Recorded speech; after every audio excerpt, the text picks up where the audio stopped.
Salve, salve, alunos! Chegamos para o tão esperado momento que é estar com vocês agora no terceiro ano. Olha, agora vai ser punk, vai ser faca na caveira, vai ser sangue no olho. Sabe por quê? Porque vocês chegaram no top, né? Ou no topo, vocês são os tops do momento, vocês chegaram no topo. Terceiro ano não é para qualquer um, aluno. Ei, te acorda, te esperta. Lorismar, eu não queria estar no lugar de você. Hoje, não. Esse ano, não. Sabe por quê, aluno? Porque, olha, vocês vão ter que fazer de tudo. Estudar para valer mesmo. Terminar o ensino médio e já fazer a prova do Enem. Chegamos no tão esperado momento. Vocês levaram a vida inteira estudando para poder chegar no ensino médio, para poder cursar o último ano do ensino médio, que é o terceiro ano, que já vai direcioná-los para fazer a prova do Enem. Aí, galera, é com você a partir de agora. Sabe por que eu falo isso? Porque, aluno, todo mundo espera por esse momento. E agora chegou o seu momento de brilhar. Claro que para isso nós temos que terminar a nossa disciplina de História e também as outras disciplinas. Você tem que passar no ensino médio e automaticamente fazer a prova do Enem. Então, sejam todos bem-vindos, vamos levar a sério, vamos estudar para valer, não somente essas 3, 4 horas que vocês têm aqui, mas também criar um momento para estudar em casa, de manhã, de noite, de madrugada. Ah, professor, de madrugada? Sim, por que não? Aluno, é um ano ímpar, diferente, atípico para vocês. Façam tudo que eu estou pedindo agora, porque ano que vem aí vocês vão relaxar. Ano que vem começa a faculdade, tá bom? Então, por favor, nós temos o nosso canal, tanto no YouTube, com todas as informações, com todas as aulas. Temos também os professores que estão aí conosco. Eles poderão muito bem tirar qualquer tipo de dúvida pelo nosso grupo de WhatsApp, tá bom? Então, fiquem à vontade. O que depender da gente, o que vocês precisarem, estaremos sempre aqui para ajudar você, tá certo? Então, aluno, caveira, hein? Pense, terceirão, prova do Enem, faculdade, eu não queria estar na pele de vocês. Mas, vamos para essa ponte? Vamos para a nossa aula então hoje. A nossa aula de hoje é a aula 3.1. Joga na tela? Isso mesmo. Vejam só, iremos falar na aula de hoje justamente a respeito das revoltas que aconteceram na Primeira República. A Primeira República de 1889 até 1894, tá certo? Professor, o que de fato aconteceram? Bom, vamos entender, quando foi criada a Primeira República, entender as ideias dos excluídos. Vocês vão entender que esses excluídos se diz respeito ao Arraial de Canudos. Vocês vão ver toda a trajetória do Antônio Conselheiro. Vamos falar também sobre o cangaço, uma espécie de Robin Hood americanizado, né? E também a Guerra do Contestado. Aluno, o que teremos de movimentos no Brasil, desde o Brasil colônia até atualmente, não foram poucos, tá? Foram muitos.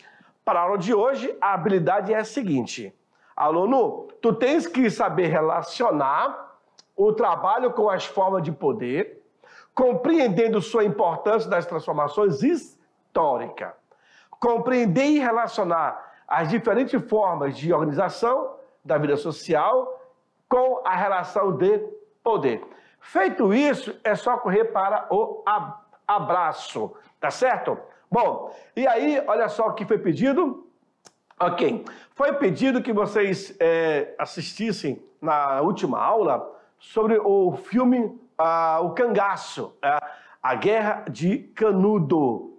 E a Guerra de Canudo que foi trabalhada está disponível para vocês nesse link que nós passamos, ok? E com isso, se você assistiu, ótimo. É bom que vai dar para você acompanhar. O que nós iremos falar aqui é basicamente, nossa, professor, mas o filme fala quase a mesma coisa. Ok, é isso mesmo, tá bom? Então, é só para fixar mais o assunto na tua memória. Olha, esse ano é caveira, terceirão, aluno. Tu é o top dos tops, né?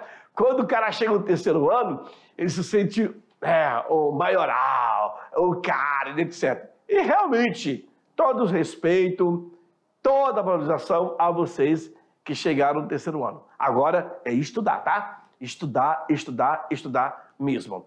Começamos então, joga na tela para nós, revoltas na Primeira República, tá certo?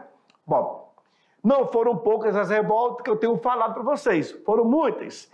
Desde o Brasil colônia até o Brasil República, foram vários. Olha, se duvidar, nós temos aproximadamente mais de 36 movimentos no Brasil, de todas as espécies, separatista ou não, mas tivemos. A palavra messianismo, ela é derivada de Messias. Sabiam disso? Que significa o enviado de Deus. Ou seja, aquele que é o Salvador. Salvador de quê?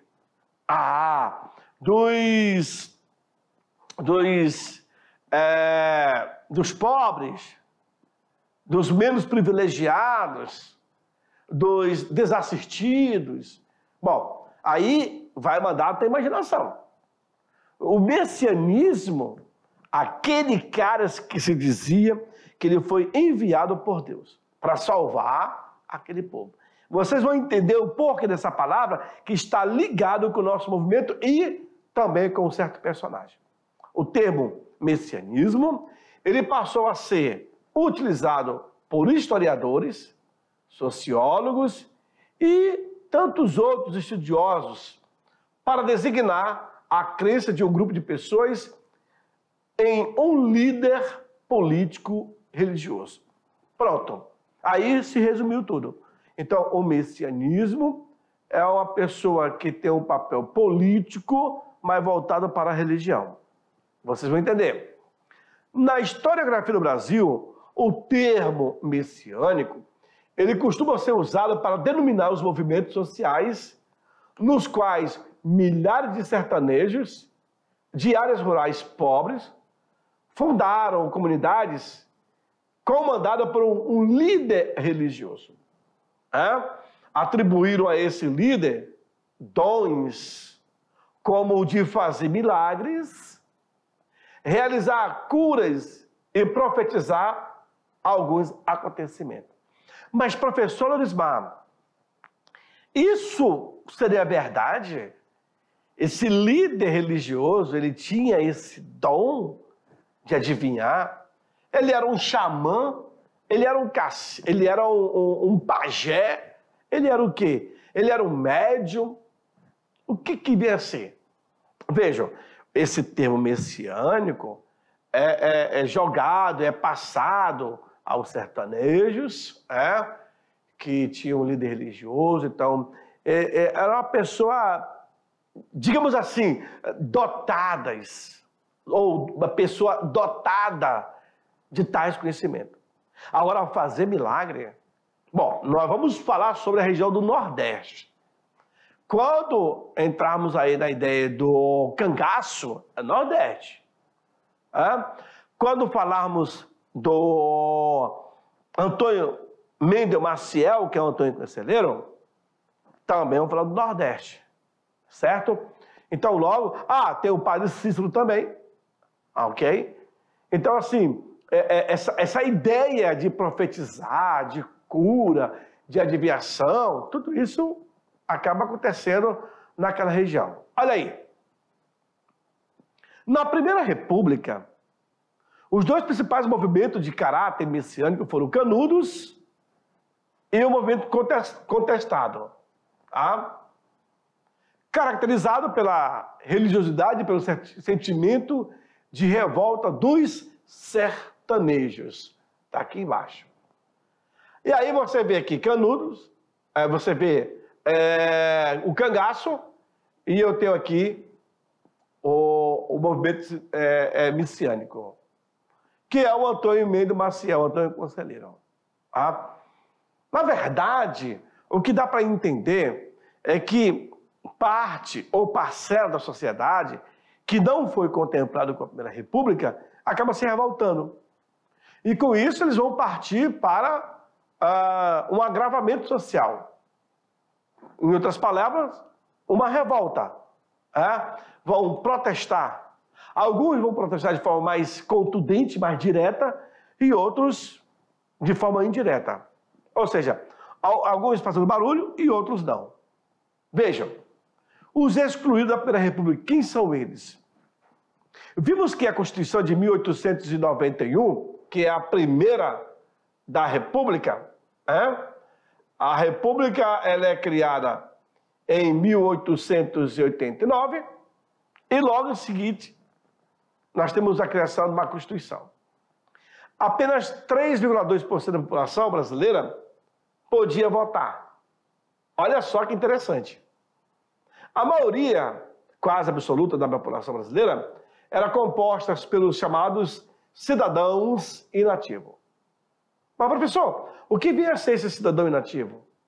Aqueles que, apesar de serem contemplados com direitos civis, eram excluídos da participação política.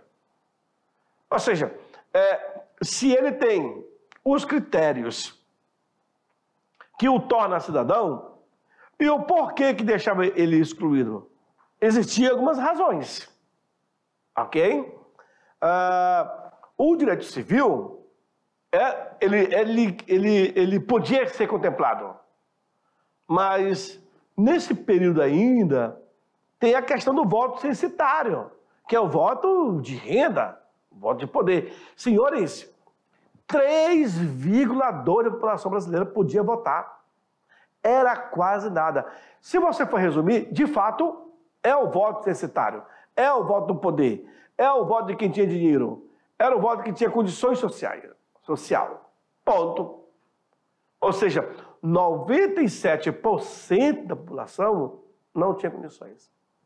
Claro, nós estamos no início do século, no final do século XIX, quase início do século XX. Então, não era qualquer pessoa que era beneficiada, não era bem vista.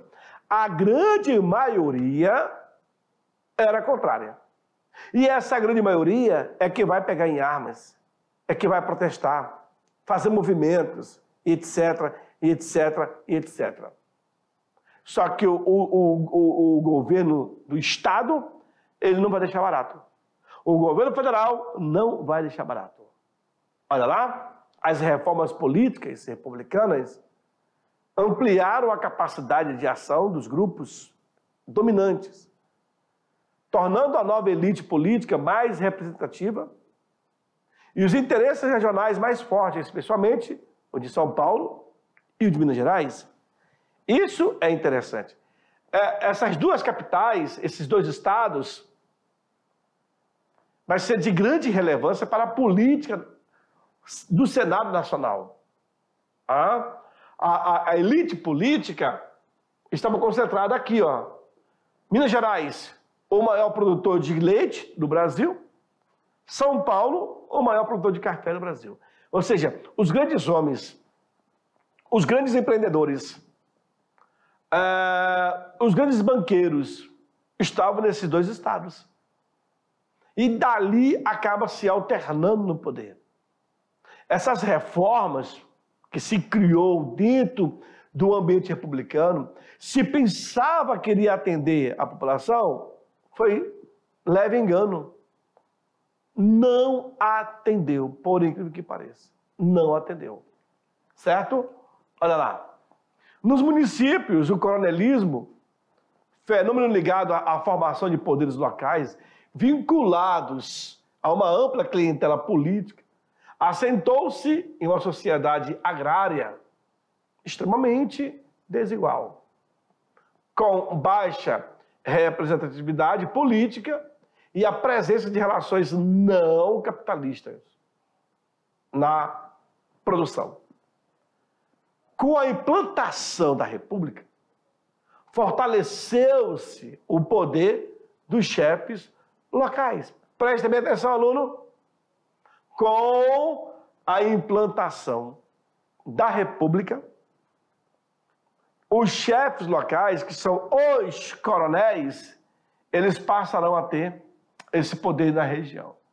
Vão começar a barganhar, trocar votos por poder. É isso. Esse é o famoso clientelismo. O curral eleitoral. Eleição, bico de pena. Tudo isso faz parte desse sistema aí. Olha lá. Com isso, senhores, deixa eu voltar um pouquinho. Ok. A exclusão política, a incipiente industrialização, viu? As péssimas condições de vida e de trabalho do operariado urbano e, além do trabalhador rural, levaram a uma série de movimentos de contestação da ordem vigente. Fosse eles impulsionados pelas novas culturas políticas que emergiam no país, como o narco-sindicalismo. E na década de 1920, o comunismo fosse iluminado pelos messianismos que grasavam no campo. Tá? É uma ideia que vocês observem na questão de uma transformação social. Foi muito grande, mas a estrutura não estava preparada. Vejam, aqui eu terei a Guerra de Canudo, uma imagem que explica muita coisa. Aí nós temos o exército brasileiro fazendo cerco, se preparando, levando canhões de grosso calibre para poder encurralar e matar todos aqueles que eram contra ao regime vigente naquela época, que era a República. Claro que nessa imagem você vê o Antônio Conselheiro, o Antônio Mendel Maciel, em um cenário de descaso para com os sertanejos, que uma figura mítica conseguiu reunir dezenas de milhares de seguidores e fundar no antigo povoado de Canudos o Arraial de Belo Monte. Oh, de bom Jesus! Vem para mim, aluno, é interessante eu te falar isso, que o Antônio Mendel Maciel, que é o Antônio Conselheiro, ele não tinha autorização de sair por aí andando, fazendo pregações religiosas. Até porque a polícia já estava atrás dele há muito tempo.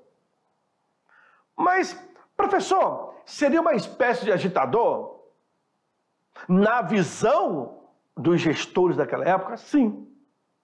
Sim. Mas, por outro lado, é bom ressaltar isso, ele era da classe pobre, falava em nome dos pobres, estava no mesmo barco, nas mesmas condições, então com isso ele direcionava. Vocês imaginem, eu tenho aí 10 mil, 20, 30, 50 mil pessoas que não pagam os impostos. O que você tem que ser feito? Alguma atitude. Só que no Brasil tem acontecido isso. Zumbi dos Palmares teve para mais de 20 mil integrantes, escravos. Foi varrido do mapa. E outros movimentos também, Revolta da Armada, em 1894, temos Canudos, temos Contestado, mas Canudos, por exemplo, o Antônio Mendel Maciel, ele vai liderar esse povo. Quando ainda era monarquia, ele já vivia nesse período, logo se cria a República. E o Antônio Mendes Maciel, ele foi até o comércio fazer uma certa compra, uma compra, e ele percebeu que os produtos todos estavam caros, tinham aumentado os seus valores. E ele falou assim, nossa, mas está muito caro, eu vou reclamar com o Dom Pedro II, eu vou reclamar com o imperador. E aí o balconista, o dono da loja, falou assim, você não sabe o quê? O Brasil não é mais uma monarquia. O Brasil é uma república. E ele falou, e é? Então quer dizer, em vez de melhorar, fez para piorar? Ah, não. Então ele começou a induzir outras pessoas a não pagarem impostos. Começou uma caminhada, por onde ele passava, ele conseguia arrastar multidões. E essa mesma multidão vai para uma região de Canudos e ali acabam formando o Arraial de Belo Monte. Ali eles vão viver como se fosse uma sociedade sem governo. Não pode. E aí o governo vai tentar, por várias vezes, acabar com esse grupo e eles vão revidar até que eles vão conseguir. Isso, se não me engano, em 1897, quando vai ter esse conflito. E a cabeça de Antônio Conselheiro vai ser apresentada em uma bandeja. Tá bom? Nossa, professor, no Brasil, tanto no período colonial, como no período império e agora na república, as atitudes, as ações eram severas? Sim, sim. Para aqueles que levantassem a mão contra o Estado, eram punidos de forma bem severa. Deu para entender? Continuando no quadro, vamos lá. Lá se desenvolveu um sistema autossuficiente baseado em cooperativismo. Lá em Belo Monte, aluno, nós estamos falando, comandado por Antônio Conselheiro. O sucesso de Belo Monte acabou se tornando cada vez mais evidente quando os seus habitantes passaram a ir a outras cidades vender o quê? Os excedentes da produção que era gerada ali, tornando-se o centro econômico de parte do sertão ali da Bahia. Esse novo modelo acabou chamando a atenção das elites locais, que se via ameaçada pelas ondas de imigração de sertanejos para o povoamento do místico Antônio Conselheiro. Deu para entender agora, aluno? Ele consegue criar um sistema de cooperativismo, as pessoas plantam, vão colher e vão vender os seus excedentes na cidade. E aí isso desperta tanto o interesse de outras pessoas que querem também para o local, como também se desperta a fúria do governo. Em querer dizer, não, peraí, está errado. Ah, vai ser um estado dentro de outro estado? Não pode. Antônio Conselheiro, que se recusava a pagar tributo, foi visto como uma ameaça à República. Tributos, os impostos. Conselheiro passou a ser referido como um monarquista com apoio internacional para combater o novo modelo de governo, que era o republicano. O primeiro ataque a Canudos aconteceu em outubro de 1896, quando a cidade de Juazeiro do Norte pediu auxílio às forças nacionais para conter um suposto ataque dos conselheiristas. O confronto foi rápido, entre baixas dos dois lados. Resultou aí da retirada da expedição, que não esperava a real resistência dos canudenses, dos sertanejos, dos adeptos de Antônio Mendes Maciel, o Antônio Conselheiro. Após esse período, os primeiros contatos, a República passou então a conhecer Canudo como uma verdadeira ameaça. Como se eles estivessem pegando o retorno de Dom Pedro II. Estando decidida a dissolução do povoado, Já para os seguidores de Antônio Conselheiro, a resistência era a única opção. Foram armadas técnicas de guerrilha que deram conta de derrotar outras expedições que para ali foram enviadas. Gente, o grupo de Antônio Conselheiro acabou resistindo, combatendo várias expedições que por ali passou, sabiam? Até que o exército se preparou mais fortemente, foi para cima e conseguiu acabar com Canudos. Em um dos confrontos, inclusive, foi morto o respeitado coronel Antônio Moreira César, mais conhecido como o famoso corta-cabeças. Será que o bichinho era bom? Não, né? O bichinho não era bom. Incrível, incrível, viu? É incrível. Vejam, a repercussão das derrotas foi tamanha que uma quarta expedição, muito bem mais armada e mais preparada, vai ser enviada para o Arraial de Belo Monte. Porque, na verdade, o exército, as tropas estavam sendo humilhadas. Essa é a verdade. Então, era necessário ter um respaldo e partir para cima. Canudos, finalmente, irá cair no dia 5 de outubro de 1897, com um saldo aí de 25 mil vítimas mortas, né? Em um ano de conflito, Belo Monte resistiu até o último homem. E o exército brasileiro saiu vitorioso de suas mais desonrosas campanhas. Claro, com exceção de um pequeno grupo de mulheres, de crianças, todos os prisioneiros foram degolados. Com exceção de mulheres e de crianças. O restante, todos eles foram. Professor, mas por que essa malvadeza? É a guerra. Se você pega o inimigo como teu protegido, tu tem que dar de comer e de beber para ele. Tu tem que protegê-lo. Então eles achavam melhor matar.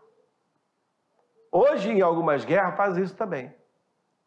Mas, interessante, parece que se está se repetindo o mesmo que aconteceu na Guerra do Paraguai, quando a grande maioria dos homens foram mortos, degolados, só sobraram crianças, idosos e mulheres.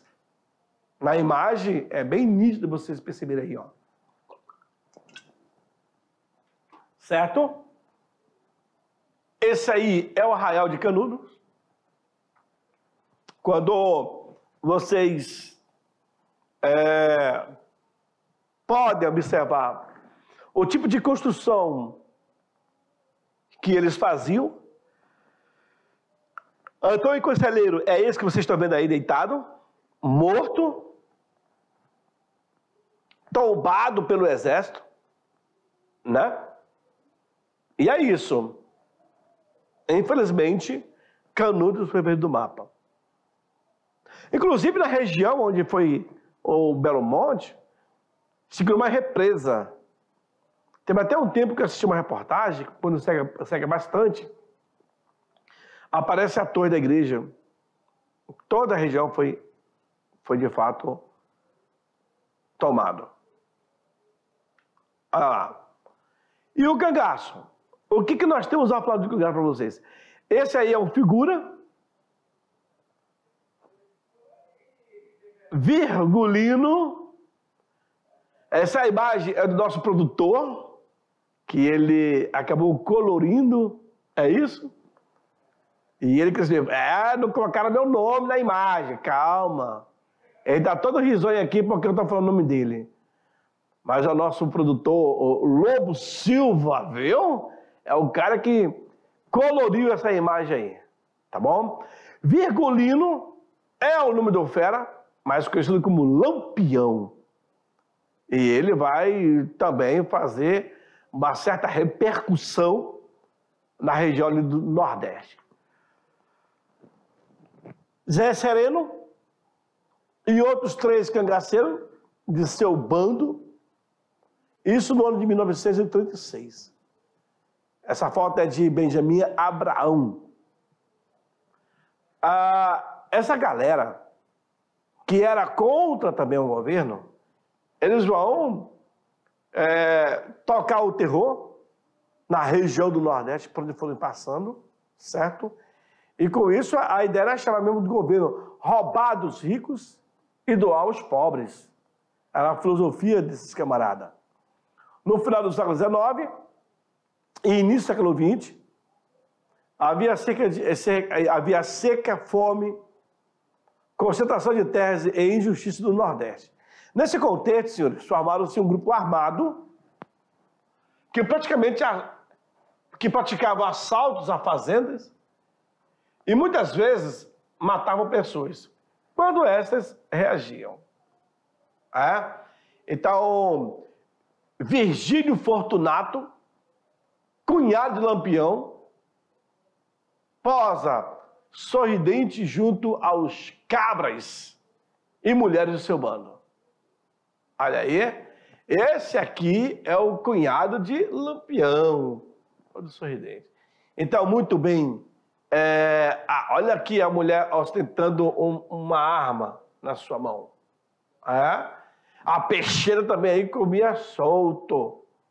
As pessoas que participavam desses grupos armados eram conhecidos como cangaceiro. Viu ali do cangaço? Acho que vocês já ouviram também reportagem atualmente na televisão, o novo cangaço, a nova forma de roubar na tora mesmo, né? Na cara limpa. E o tipo de vida que levava recebeu o nome de cangaço. Corisco, o primeiro à esquerda, tendo ao seu lado a companheira Dadá, e integrante do seu grupo. Então, todos eles, que seriam de famílias pobres, queriam levar condições melhores para os seus conterrâneos. O cangaço ainda é objeto de discussão entre os pesquisadores. Para alguns estudiosos, foi uma forma pura e simples de banditismo, tem essa interpretação, e também de criminalidade. Para outros, constitui uma forma de contestação social, isto é, uma forma encontrada por pessoas que viviam oprimidas para expressar sua revolta, sendo por isso reconhecida como legítima. O rei do cangaço, o lendário cangaceiro Lampião, é o que todo mundo conhece. Entre os mais conhecidos dos grupos cangaceiros destacam-se Antônio Silvínio e o de Virgulino Ferreira, que era o Lampião, considerado aí o rei do cangaço. Depois que a polícia massacrou o bando de Lampião, isso em 1938, o cangaço praticamente desapareceu no Nordeste. Vejam, que aqui ele está lendo um jornal, O Globo, mostrando, noticiando tudo que eles estão fazendo por aquela região. Depois do cangaço, então, nós vimos Canudos, o conflito, a guerra, etc. Vimos agora o cangaço e vamos passar agora para o contestado. No dia 8 de fevereiro de 1914, as forças militares de Santa Catarina, Paraná e do governo federal conquistaram a localidade de Taguaraçu, a atual cidade curitibana, em Santa Catarina. Outro importante movimento messiânico ocorreu na fronteira entre o Paraná e a Santa Catarina, em uma região contestada, ou seja, disputada. O movimento ficou conhecido como contestado, disputado. Era grande o número de sertanejos estabelecido naquela região do contestado. Com o início da construção de uma ferrovia que ligaria São Paulo ao Rio Grande do Sul isso no ano de 1890. Muitos deles foram desalojados dessas terras, perdendo também, com isso, o seu meio de vida, sustento. Alguns conseguiram trabalho sob duras condições com os fazendeiros locais. Houve a fundação dos povoados. Sem terras e famintos, os sertanejos do contestado começaram a se organizar sob a liderança de um monge chamado de João Maria. Vejam só, acredita-se que sejam dois, o João e a Maria. Após sua morte, seu lugar foi ocupado por outro monge, o Miguel Lucena Boaventura, também conhecido como outro José Maria. Viu aí? Que vai acabar reunindo aí aproximadamente 20 mil sertanejos. E ele vai fundar com eles alguns povoados que compunham a chamada monarquia celeste. Esse da foto aí seria o segundo José Maria. Os sertanejos do contestado passaram a ser perseguidos por pessoas a mando dos coronéis fazendeiros e dirigentes de empresas estrangeiras que se estabeleceram naquela região. Claro, com o apoio das tropas do governo. Em novembro de 1912, José Maria ele vai ser morto em combate. E vejam, passa a ser santificado pelos moradores da região. Perceberam aí? Isso no ano de 1916. Os últimos núcleos foram arrasados por tropa de 7 mil homens armados com canhões, metralhadoras e até alguns aviões.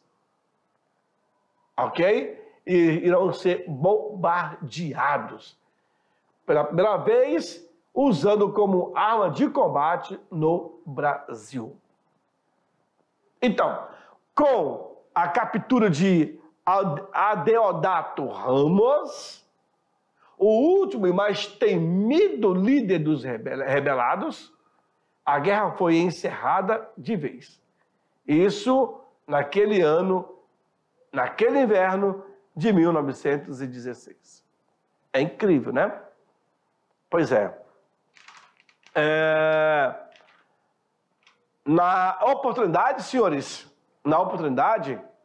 claro que tanto o movimento do contestado, então o que nós temos aqui, ó? Contestado, de contestação,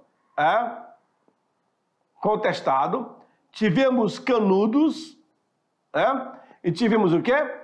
Lá na frente, o cangaço, tá? Foram 3 conteúdos que nós trabalhamos na aula de hoje. Eu espero que tenha ficado para você essa ideia de mostrar os movimentos. Nós estamos no início do século XX. O Brasil já é república. E automaticamente esses movimentos, essas manifestações contrárias ao governo, vai sim surtir efeito, mas eles serão reprimidos, porque o governo não vai deixar os movimentos ganharem força. Então, com isso, Canudos vai ser reprimido, o cangaço vai ser reprimido, o contestado e mais outros e outros movimentos. A revolta da vacina e assim por diante. É isso mesmo, chegamos ao final da nossa aula. Mas não vai embora não, porque eu só vou ali rapidinho, eu volto, nós vamos fazer aquela revisão de 5 minutos, tá bom? Não sai daí, é um bate rápido, muito rápido mesmo. Tchau, tchau.